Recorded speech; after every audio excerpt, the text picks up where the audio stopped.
तरफ ये सवाल बना हुआ है कि राहुल गांधी अमेठी से चुनाव लड़ेंगे या नहीं लड़ेंगे, और इस बीच पीयूष गोयल ने राहुल गांधी पर हमला बोला है। उन्होंने कहा है कि केरल के मुख्यमंत्री राहुल गांधी को बेनकाब कर रहे हैं। साथ ही उन्होंने ये भी कहा कि वायनाड से राहुल गांधी का हारना तय है।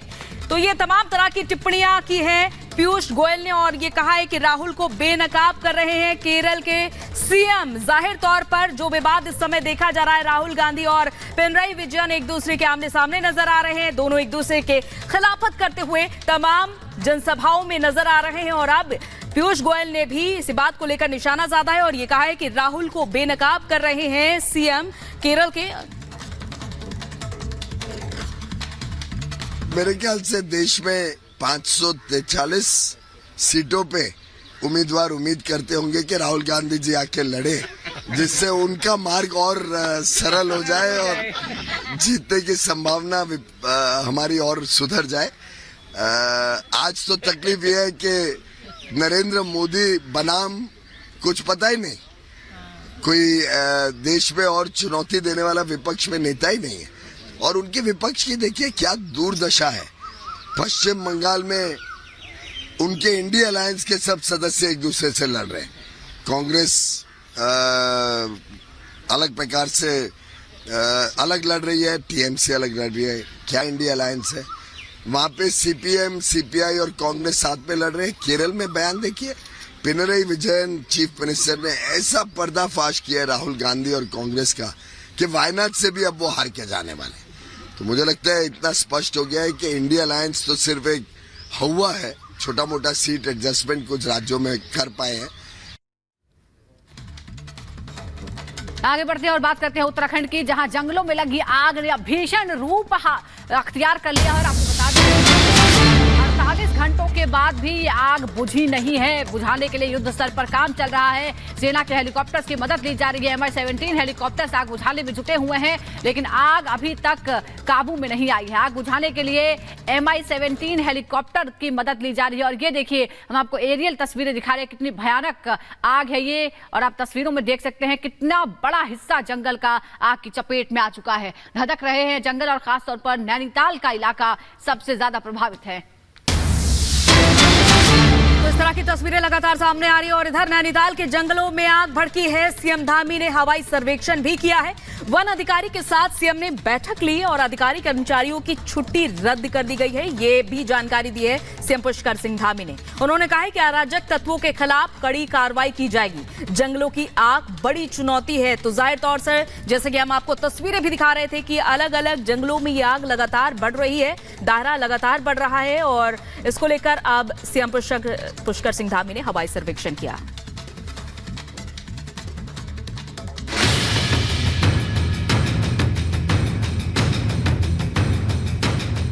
धधकती आग, जलते जंगल और सिसकती जिंदगी, चढ़ते तापमान और बढ़ते संकट के बीच ये तस्वीरें आपको डराने वाली हैं। देवभूमि धधक रही है, जंगलों में आग लगी है, जंगल ध्वस्त है, जानवर त्रस्त है और आम आदमी पस्त हो गया है। उत्तराखंड के जंगलों में 4 दिनों से आग लगी है। 11 जिलों में करीब 1780 एकड़ जंगल आग लगने से धधक रहे हैं। आग जजों की कॉलोनी और आर्मी एरिया के करीब जा पहुंची है, जिसे बुझाने के लिए अब धामी सरकार ने सेना की मदद ली। सेना के हेलीकॉप्टर से पानी की बौछार की जा रही है ताकि जल्द से जल्द आग पर काबू पाया जा सके। अधिकतर जिलों में अब ये धीरे धीरे कंट्रोल हो रही है। नैनीताल जिले में भी काफ़ी कंट्रोल हुई है। सेना के लोगों ने भी जो है आग बुझाने का काम किया है, उन्होंने भी सहयोग किया है। अन्य लोग भी आगे आ रहे हैं और जो लोग इस प्रकार का अपराध में शामिल हैं उनके खिलाफ हमने कठोर कार्रवाई करने के लिए भी कहा है।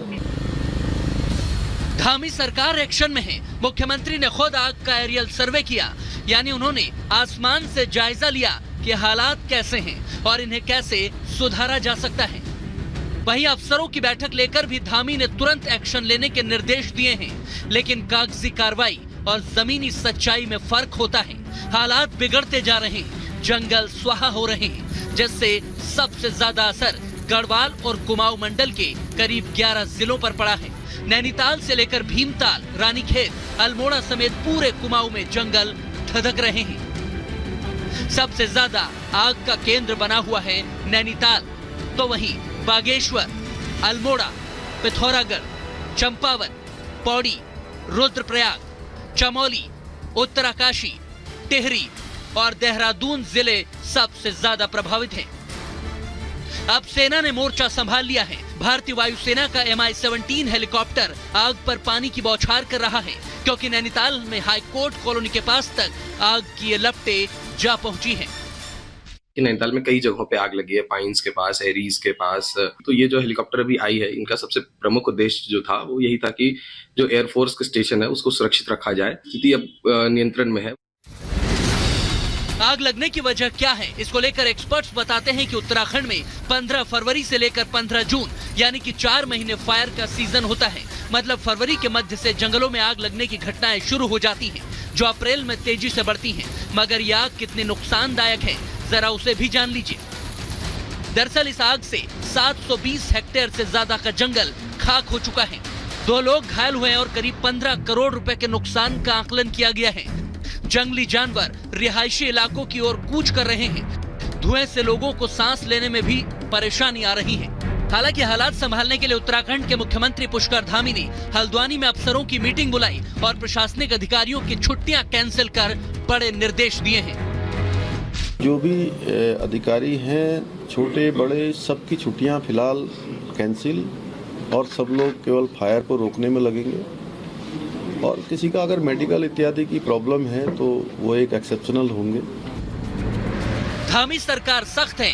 सरकारी अमला भी आग बुझाने की कोशिशों में लगा है, मगर लापरवाही किसकी है? क्या हर साल होने वाली इस तरह की घटनाओं को रोका नहीं जा सकता, या फिर कोई ठोस उपाय कर इन्हें कम नहीं किया जा सकता? Bureau report, Republic Bharat.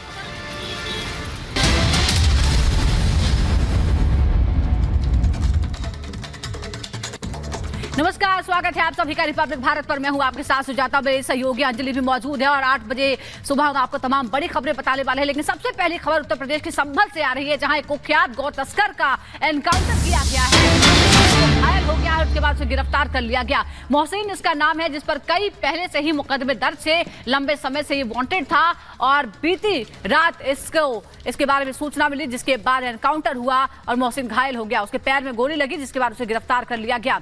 बड़ी खबर में आपको बता रहे हैं, संभल में गौकशी के कई मामलों में ये शामिल रहा है।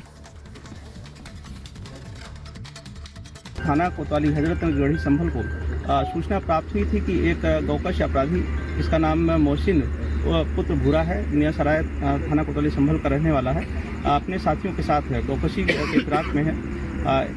यह अपने साथियों के साथ जाता हुआ दिखाई दिया, जिसे रोकने की कोशिश की गई तो उस पर द्वारा फायरिंग की गई। प्रत्युत्तर में पुलिस द्वारा अपने बचाव में फायरिंग की गई, जिससे एक गोली इसके पैर में लगी है। इसका अन्य साथी भागने में सफल रहा, जिसकी तलाश की जा रही है। घायल अभियुक्त को हॉस्पिटल भेज दिया गया, जहां वो उपचाराधीन है। शीघ्र ही इसके अन्य साथी को गिरफ्तार करते हुए कार्रवाई की जाएगी।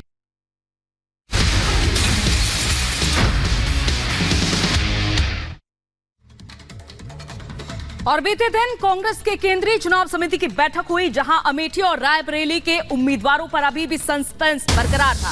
और अब खबर सामने आ रही है कि प्रस्ताव रखा गया राहुल गांधी और प्रियंका गांधी के नाम का सीईसी की इस बैठक में, और इस पर अंतिम मुहर लगाएंगे मल्लिकार्जुन खड़गे। और ये स्थिति स्पष्ट हो जाएगी कि आखिर अमेठी से राहुल गांधी चुनाव लड़ेंगे या फिर रायबरेली से प्रियंका गांधी चुनाव लड़ेंगी। ये स्थिति स्पष्ट हो जाएगी। और जैसा कि ये प्रस्ताव रखा गया था तमाम सदस्यों की ओर से। और इस बीच आपको बता दें, आज अयोध्या जाएंगी स्मृति ईरानी। सुबह 11 बजे रामलला के दर्शन करेंगी। अमेठी भी जाएंगी केंद्रीय मंत्री। 8 सिद्धपीठों आश्रमों में टेकेंगी माथा। अपने आवास पर स्मृति हवन पूजन भी करेंगी। 29 अप्रैल को स्मृति ईरानी नामांकन दाखिल करने वाली है और उससे पहले रोड शो भी करेंगी और रामलला के दर्शन भी करेंगी। 8 सिद्धपीठों आश्रमों में माथा टेकने जाएंगे स्मृति ईरानी। एक बार फिर 2019 की तरह मैदान में है, अमेठी के मैदान में। 29 अप्रैल को वो नामांकन अपना दाखिल करने वाली हैं। हालांकि उनके सामने अभी तक कोई प्रतियोगी कांग्रेस की तरफ से नहीं है। तो 11 बजे रामलला के दर्शन करेंगी केंद्रीय मंत्री स्मृति ईरानी। राघवेंद्र हमारे साथ जुड़ चुके हैं। राघवेंद्र, आज स्मृति ईरानी पहले अयोध्या में रामलला के दर्शन करेंगे और उसके बाद उनका अमेठी में रोड शो होगा। क्या कुछ और खास जानकारी उनके कार्यक्रम को लेकर? देखिए, कल स्मृति ईरानी अमेठी से अपना नामांकन दाखिल करेंगी। 29 तारीख को उनको नामांकन दाखिल करना है। उसके पहले स्मृति ईरानी जाएंगी अयोध्या। चूंकि यह अमेठी के जनता और स्मृति के लिए सौभाग्य की बात है कि जो उनका सीमावर्ती जो जिला है वो अयोध्या है। यहाँ जो सीधा रामलला का दर्शन करेंगी, आशीर्वाद लेंगी, लौटेंगी। उसके बाद सिर्फ वहीं नहीं रुकेंगी। स्मृति ईरानी का दिन भर का प्रोग्राम यह है कि अमेठी लोकसभा में लगभग जो प्रमुख मंदिर हैं 8 से 9 मंदिरों में वह जाकर दर्शन करेंगी। विभिन्न, चाहे वो देवी देवता जो भी हो, भगवान भोलेनाथ हो, बजरंगबली हो, आदि शक्ति माता हो, सभी जो मंदिर है, मुख्य मंदिर जो आश्रम है, वहां पर स्मृति ईरानी दिन भर केवल पूजा पाठ में ही आज पूरा वो दिन बिताएंगी। उसके बाद कल उनका एक रोड शो होगा, नामांकन दाखिल करेंगी और उनके इस नामांकन में मध्य प्रदेश के मुख्यमंत्री और भी कई बड़े नेता यहां पर आ सकते हैं उनके साथ नामांकन के लिए।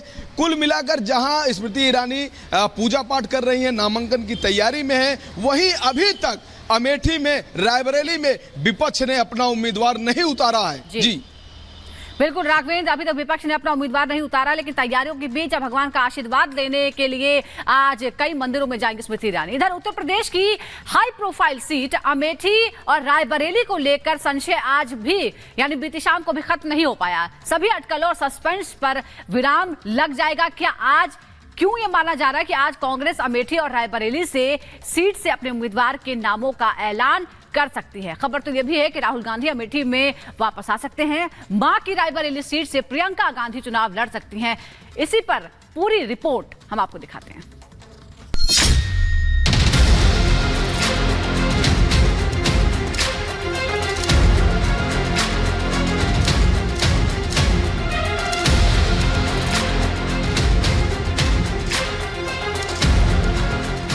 देश की सियासत का एक बड़ा केंद्र है यूपी की अमेठी सीट। वो सीट जिस पर सालों से गांधी परिवार का दबदबा रहा है, वो सीट जो कांग्रेस और गांधी परिवार के धरोहर को आगे बढ़ाती है, वो सीट जहां से सबसे ज्यादा गांधी परिवार के नेताओं ने अपने सियासी सफर की शुरुआत की। आज एक बार फिर से अमेठी चर्चा का केंद्र बनी हुई है। कांग्रेस के खाते में आई 2 हॉट सीट अमेठी और रायबरेली के प्रत्याशियों की जल्द ऐलान होने वाला है और इसी के साथ कई दिनों से जारी सस्पेंस भी खत्म होने वाला है। रायबरेली से ज्यादा चर्चा का विषय है अमेठी, क्योंकि सवाल राहुल गांधी बनाम स्मृति की जंग का है। वो जंग जो साल 2019 में शुरू हुई, लेकिन राहुल की एक गलती कहे या फिर हार का डर, जिसने उन्हें अमेठी से 5 साल तक दूर रखा। अब एक बार फिर से राहुल गांधी के अमेठी से चुनावी जंग लड़ने की खबर है। लोकसभा चुनाव के मद्देनजर दिल्ली में कांग्रेस की केंद्रीय चुनाव समिति की बैठक हुई, जिसमें अमेठी और रायबरेली सीट को लेकर मंथन हुआ। माना जा रहा है कि राहुल गांधी वायनाड के अलावा अमेठी से भी चुनाव लड़ सकते हैं। वहीं उनकी बहन प्रियंका गांधी के रायबरेली से चुनाव लड़ने पर फैसला लिया जा सकता है। सीईसी सदस्यों ने राहुल गांधी को अमेठी से और प्रियंका को रायबरेली से मैदान में उतारने का प्रस्ताव दिया, लेकिन अंतिम फैसला कांग्रेस अध्यक्ष मल्लिकार्जुन खड़गे पर छोड़ा गया। राहुल गांधी के अमेठी से चुनाव लड़ने की खबर ने एक बार फिर से हलचल पैदा कर दी है। माना जा रहा है कि इस बार अमेठी की जंग रोचक होने वाली है।